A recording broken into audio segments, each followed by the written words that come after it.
C'est comme à l'accoutumée au Centre culturel Marcel Icter de la Marlagne à Wépion que la Fédération des CPS invitait ses membres aux États généraux de l'insertion. Des États généraux qui attirent chaque année de nombreux visiteurs et qui, cette année, faisaient salle comble avec un peu moins de 300 participants. Le thème que la Fédération des CPS avait choisi faisait ainsi écho à sa récente rentrée politique et à sa conférence de presse, ainsi qu'à son mémorandum bientôt publié en vue des élections prochaines.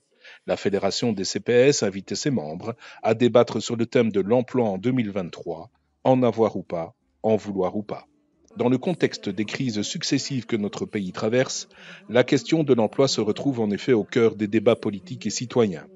On sent gronder la colère au sein de la population et des classes moyennes, en particulier sur le faible différentiel entre le salaire et les allocations. Les CPAS et leurs services d'insertion socio-professionnelle, les ISP, sont concernés au premier plan, en raison notamment de leur action efficace dans la remise en emploi, aux études ou en formation.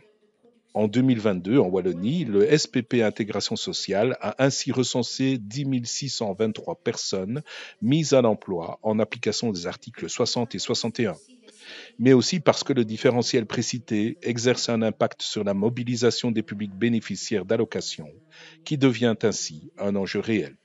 Lors de ces États généraux, c'était donc l'occasion de réfléchir à ces questions très actuelles, pour tenter de comprendre l'origine de cette montée de la contestation et esquisser, si possible, des pistes de solutions pour le travail en ISP. C'est bien évidemment Luc Van Dormal, président de la Fédération des CPS Wallons, qui a ouvert les débats, suivi par Patricia Vandramine, de l'UCL Louvain et de la FOPES.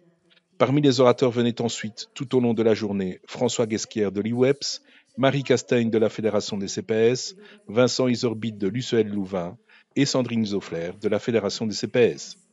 La journée était-elle clôturée par Alain Vassen, directeur de la Fédération des CPS.